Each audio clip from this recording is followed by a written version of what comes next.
Hello दोस्तों, untold finance की एक और वीडियो में आपका स्वागत है।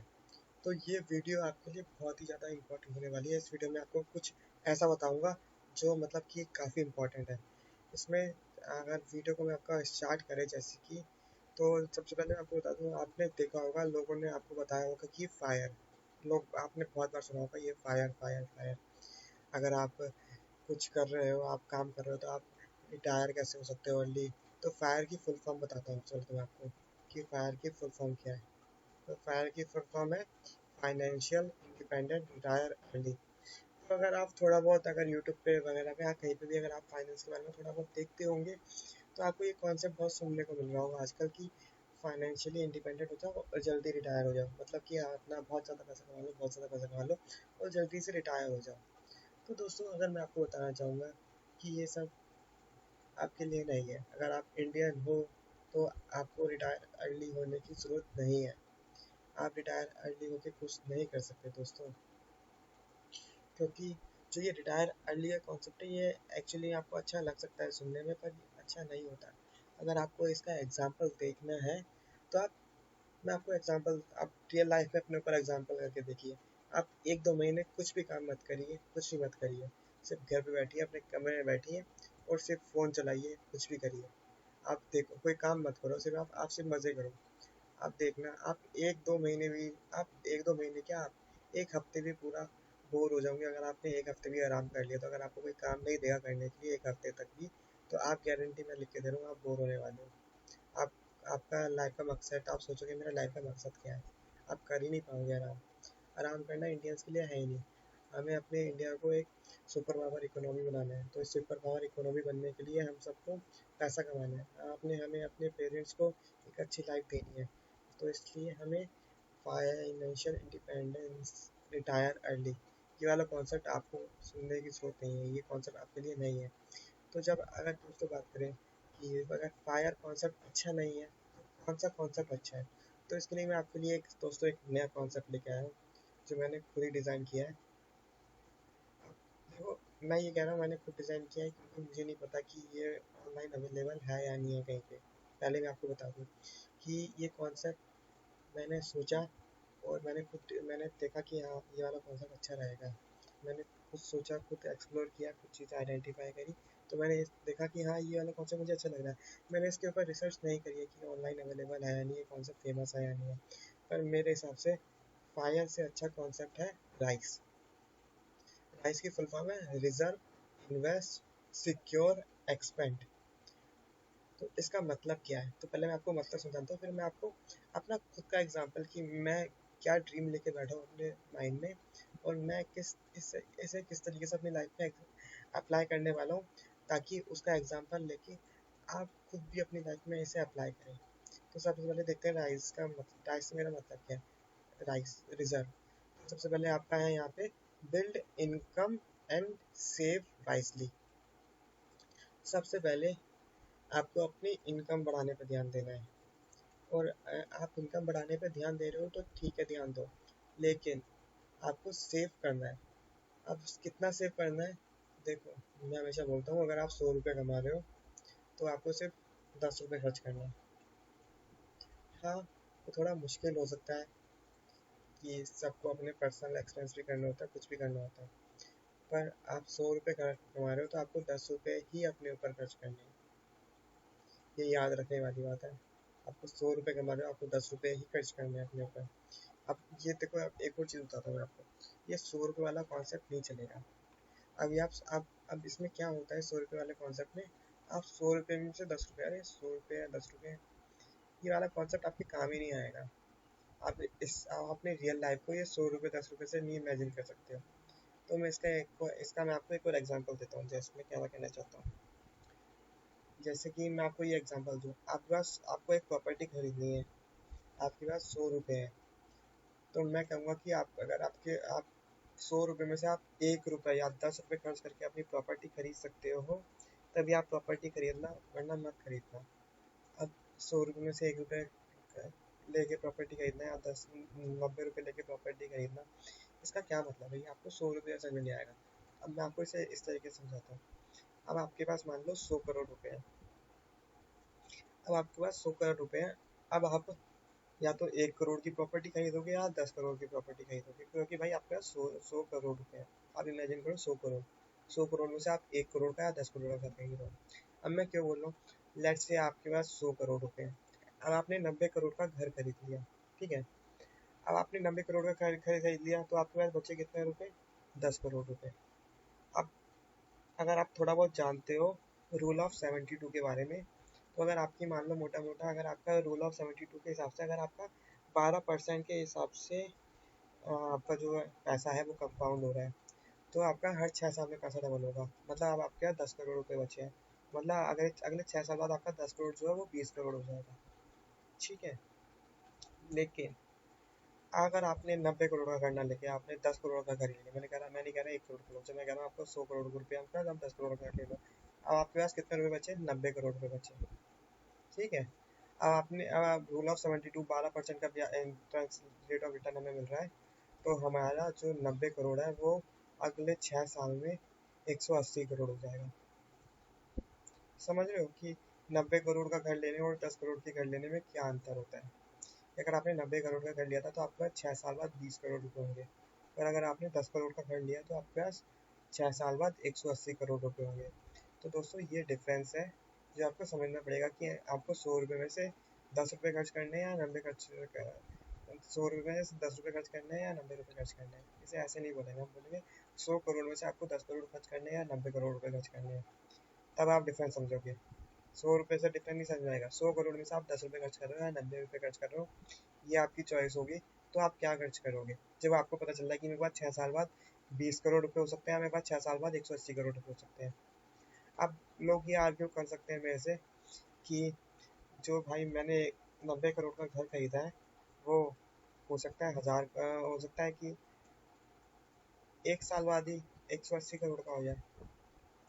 तो देखो मैं देखो सीधा सा बता रहा हूँ जो मुझे पर्सनली लगता है, मेरे को नहीं पता कि क्या है, ठीक है। देखो अगर आपने 90 करोड़ का घर खरीद लिया तो आपका वो घर कितने करोड़ का हो सकता है, 900 करोड़ का या 9000 करोड़ का, कितने का हो सकता है, आप खुद एग्जाम्पल लगाइए। ज़्यादा ज़्यादा 900 करोड़ का हो जाएगा। आपको लगता है कि आपका 100 करोड़ का 90 करोड़ का 9000 करोड़ का हो सकता है, आपको ये लगता है? तो मुझे बताइए। जो मेरा अनुमान कहता है कि 90 करोड़ का आपका 9000 करोड़ का नहीं हो सकता, पर आपकी वही 90 करोड़ की इन्वेस्टमेंट आपकी 9000 करोड़ हो सकती है अगर आपका पैसा 12% के हिसाब से ग्रो हो रहा है। कितने परसेंट के हिसाब से हो आपका वो पैसा, 90 करोड़ रुपए, आपका 9000 करोड़ भी बन सकता है, पर आपका 90 करोड़ का प्रॉपर्टी 9000 करोड़ की नहीं बनेगी। ये डिफरेंस है। तो आपको समझ में आया होगा कि आप अब हाँ, तो हमारा टॉपिक ये था कि हमें reserve, build income and save wisely, ठीक है। तो इनकम बनाने पे ध्यान देना है और फिर सेव करना है। तो 100 करोड़ में से आपको बस 1 करोड़ खर्च करना है, या 100 करोड़ में से आपको सिर्फ 10 करोड़ खर्च करना है। सिंपल सी फैक्ट बता रहा हूँ मैं आपको। 100 करोड़ में से 1 करोड़ खर्च करो, 100 करोड़ में से 10 करोड़ खर्च करो। 100 करोड़ कमा रहे हो तो आप 90 करोड़ खर्च नहीं कर सकते। अगर आप अपनी अर्ली लाइफ में 100 करोड़ कमा के 90 करोड़ खर्च कर रहे हो तो वही आप कंपाउंडिंग का इफेक्ट खो रहे हो सीधा सीधा। तो आपको अपने आप पे काबू करना पड़ेगा। अब दूसरा है invest, put your money into mutual funds and SIP, ठीक है। अब इसका एक कॉन्सेप्ट जो मैंने अपनी पर्सनल लाइफ में देखा है, देखो मैंने अपनी लाइफ में जल्दी इन्वेस्ट आज से 4-5 साल पहले इन्वेस्ट किया था म्यूचुअल फंड के अंदर। जब मैंने म्यूचुअल फंड के अंदर इन्वेस्ट किया था तो मैंने उसे 1 साल के लिए रखा, हाँ वो डाउन भी हुआ बढ़ा भी, ठीक है। पर क्या हुआ, मेरे को बिजनेस में अपॉर्चुनिटी दिख गई कि हाँ ये बिजनेस में मुझे अपॉर्चुनिटी दिखी, अरे मेरा पैसा तो इसमें ज़्यादा ग्रो हो जाएगा, तो मैं बिजनेस में लगा लेता हूँ पैसा। म्यूचुअल फंड तो मैं अगले 2 साल बाद भी कर सकता हूँ। तो मैंने ये गलती करी, तो मैंने अपना वो पैसा म्यूचुअल फंड से निकाल के बिजनेस में लगा दिया, क्योंकि मुझे रेट ऑफ इंटरेस्ट ज़्यादा दिख रहा था। मुझे ये आइडिया था ही नहीं कि बिजनेस भी लॉस में जा सकते हैं, बिजनेस में नुकसान भी हो सकता है, तो मेरे को लॉस हो गया, ठीक है। तो ये गलती आपके साथ ना हो इसलिए मैं आपको अपनी पर्सनल लाइफ बता रहा हूँ। तो हाँ, क्या बोल रहे थे, put your money into mutual fund. तो आपको वो पैसा, आपको ये नहीं देखना कि आपको कहाँ पे ज़्यादा रेट ऑफ रिटर्न मिल रहा है। आप अपना बिजनेस कर रहे हो तो आपको वहाँ पे ज़्यादा रेट ऑफ रिटर्न मिल रहा है। आप ये देखो कि शेयर मार्केट में ज़्यादा रेट ऑफ रिटर्न मिल रहा है, आपको एटीएम में ज़्यादा रेट ऑफ रिटर्न मिल रहा है, नहीं, आपको कुछ नहीं देखना है, आपको सिंपल म्यूचुअल फंड और एसआईपी में डालना है। क्योंकि ETF में डालोगे, ETF में डेली पैसा ऊपर नीचे होता है, ठीक है। ATM में से पैसा निकालना आसान है, तो लालच आएगा और आप पैसे निकालोगे। शेयर मार्केट के बारे में आपको नहीं पता, किसी को नहीं पता, पहले बता रहा हूँ। आप एक्सपर्ट नहीं हो, म्यूचुअल फंड वाले एक्सपर्ट होते हैं, जो पैसा लगा रहे हैं, वो पैसा इन्वेस्ट कर रहे हैं आपका। तो आपका सिर्फ अपना पैसा म्यूचुअल फंड में ही डालना है, सिर्फ। कम से कम आप कुछ टाइम डालो, 10 साल डालो, उसके बाद छोड़ दो आप डालना। तो मैं आपको बताऊंगा कि वो कॉन्सेप्ट क्या है। फिर secure, achieve stability and peace of mind. फिर जब कुछ टाइम आप पैसा डालो, आप अपने आप को सिक्योर करो कि भाई हाँ, ये आपने सिक्योर कर लिया अपने आप को, अब आपको पीस ऑफ माइंड आ गई है। जब आपको लगे कि आपको पीस ऑफ माइंड आ चुकी है, अब आपको एक्सपेंड करना है, लॉन्च योर ड्रीम बिजनेस और पैशन प्रोजेक्ट। अब आपने थोड़ा बहुत पैसा म्यूचुअल फंड में डाल दिया, फॉर एग्जाम्पल मैं आपको एग्जाम्पल देता हूँ। अब आपने मान लो 10 लाख रुपये म्यूचुअल फंड में डाल दिया। अब आपको एग्रेसिवली अपने बिजनेस पे ध्यान देना है, या आप किसी किसी पैशन पे ध्यान दो, मतलब आपको अपने पैसे को जल्दी जल्दी ग्रो करना है, क्योंकि आपका भाई 10 लाख रुपये म्यूचुअल फंड में डाल चुका है, ठीक है। ये थोड़ा कॉन्सेप्ट थोड़ा बोरिंग है जो मैं आपको समझा रहा हूँ। ये देखने देखने में सब कुछ अच्छा लगता है जो मैंने आपको बताया, पर ये आपको समझ में नहीं आएगा। तो वैसे आपको मैं अपने जो मैं पर्सनल जो मैंने अपने अपने लिए पर्सनल फार्मूला डेवलप किया है, मैं आपको वो बताता हूँ। वो पता नहीं सही है या गलत है, देखो दोस्तों, मैं नहीं जानता हूँ सही है नहीं, वो तो फ्यूचर बताएगा। बट जो मैंने अपने लिए फार्मूला डेवलप किया है वो मैं आपको बता रहा हूँ। देखो, देखो, मैंने बिजनेस में पैसा लगाया, मैंने लॉस किया, ठीक है। तो अब भाई घर पे भी जवाब देना पड़ता है, इंडियन से हमें घर पे भी जवाब देना पड़ता है, तुम कितना पैसा कमा रहे हो, कितना पैसा नहीं कमा रहे। तो इसके लिए देखो भाई, मैंने सिंपल सा फॉर्मूला डेवलप किया अपने लिए, जो मेरा पर्सनल काम है। तो मैंने ये डिसाइड किया भाई, मैं 30 लाख रुपए अपने म्यूचुअल फंड में डाल दूंगा। जब तक मेरे 30 लाख रुपए मेरे म्यूचुअल फंड में नहीं होते, मैं ज़्यादा एग्रेसिवली अपने बिजनेस पे ध्यान नहीं दूंगा, ठीक है। मैं 30 लाख रुपए म्यूचुअल फंड में डालूंगा, जब तक मेरे 30 लाख रुपए म्यूचुअल फंड में नहीं हो जाते, मैं ज़्यादा एग्रेसिवली बिजनेस पे पैसा नहीं लगाऊंगा, मैं ज़्यादा एग्रेसिवली म्यूचुअल फंड में पैसा लगाऊंगा। अब मैंने 30 लाख रुपए क्यों म्यूचुअल फंड में डालने की प्लान करा, ये मैं आपको बताता हूँ। अब मैं आपको थोड़ा दिखाता हूँ SIP कैलकुलेटर। देखो, मैं आपको कॉन्सेप्ट समझाता हूँ क्या है, जो मेरा पर्सनल कॉन्सेप्ट मैं फॉलो करना चाहता हूँ। SIP कैलकुलेटर,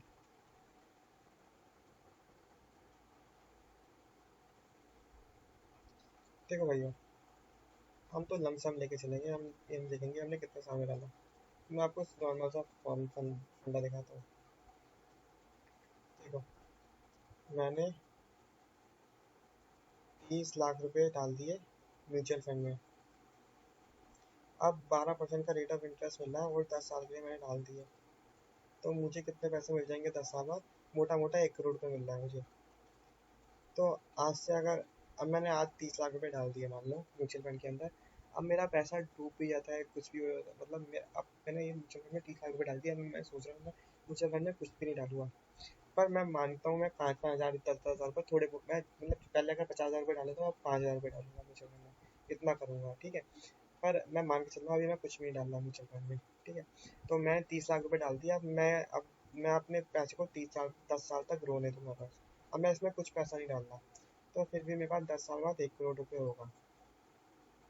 अब इस 10 साल के टाइम पीरियड में मैं क्या करूँगा, जो मेरे को एक्टिव इनकम मेरी आ रही थी, उस एक्टिव इनकम को मैं एग्रेसिवली, बहुत ज़्यादा एग्रेसिवली अपने बिजनेस में इन्वेस्ट करूँगा, नए बिजनेस एक्सप्लोर करूँगा, नए रिस्क लूँगा, बहुत ज़्यादा रिस्क लूँगा, ठीक है। और मैं अपने बिजनेस को ग्रो करने की कोशिश करूँगा, ताकि मेरी एक्टिव इनकम और तेज़ी से इंक्रीज़ हो, और तेज़ी से इंक्रीज़ हो, ताकि मैं 1 करोड़ रुपया, मैं अपने 1 करोड़ का टारगेट 10 साल से पहले अचीव कर लूँ। अब मैंने ये क्यों किया है, इससे भाई मेरे दो इससे मेरे दो चीज़ें कर रहा हूँ मैं। प्लान ए और प्लान बी पे हम, हमारे दो प्लान है, देखो हम इंडियंस हैं, दो नहीं हम 10 प्लान रखते हैं। दो प्लान बता रहा हूँ आपको। एक प्लान हमारा म्यूचुअल फंड है, जो 30 लाख रुपए को 10 साल में 1 करोड़ करेगा, ये प्लान बी है हमारा, ठीक है। ये प्लान ए नहीं रह सकते हम, इसे प्लान बी कहेंगे हम। प्लान ए हमारा है, जब हमारा 30 लाख रुपये का टारगेट पूरा हो जाएगा, हम एग्रेसिवली बिजनेस में पैसा इन्वेस्ट करेंगे। अब बिजनेस में पैसा इन्वेस्ट करेंगे, और बिजनेस से एक्टिव इनकम और ज़्यादा एक्टिव इनकम को कराने की कोशिश करेंगे। देखो, लॉस भी होगा, हमें नहीं पता इस लॉस होगा प्रॉफिट होगा। मान लो हमें प्रॉफिट हो रहा है तो अच्छी बात है, पर अगर लॉस हो गया तो कोई नहीं, घर वाले पूछेंगे बेटा तूने 10 साल में करा गया, तो 10 साल बाद भाई अपने घर वालों को दिखा दो, भाई देखो मेरे अकाउंट में इतने पैसे भरे हैं। आप मुझसे मत पूछना कि मैंने 10 साल में क्या किया। और अगर आपका बिजनेस सक्सेस हो गया, आपका कोई एक भी बिजनेस चल गया 100 में से, तो आप अल्टीमेटली 1 करोड़ तो कमा ही लोगे। ठीक है। तो ये आपके हमारे 2 प्लान है। तो कॉन्सेप्ट क्या है हमारा? राइस। तो हमारा कॉन्सेप्ट फायर कॉन्सेप्ट नहीं, हमारा कॉन्सेप्ट है rice. Reserve, invest, secure and expand. पहले पैसा सेव करो, फिर एग्रेसिवली अपने पैशन और बिजनेस पे इन्वेस्ट करो, ताकि अगर आपका बिजनेस डाउन भी हो, फेल भी हो जाए, तो आपका जो रिजर्व है वो आप अपने घर वालों को शो कर सको। तो आपको फ्रेंड्स कमेंट्स में बताइए आपको ये मेरा कॉन्सेप्ट कैसा चल रहा है, अच्छा लगा? और अगर आपको अच्छा लगा तो प्लीज़ सब्सक्राइब करिए हमारे चैनल को, और मिलते हैं ऐसी अच्छी सी अगली नई वीडियो में। Thank you friends, bye.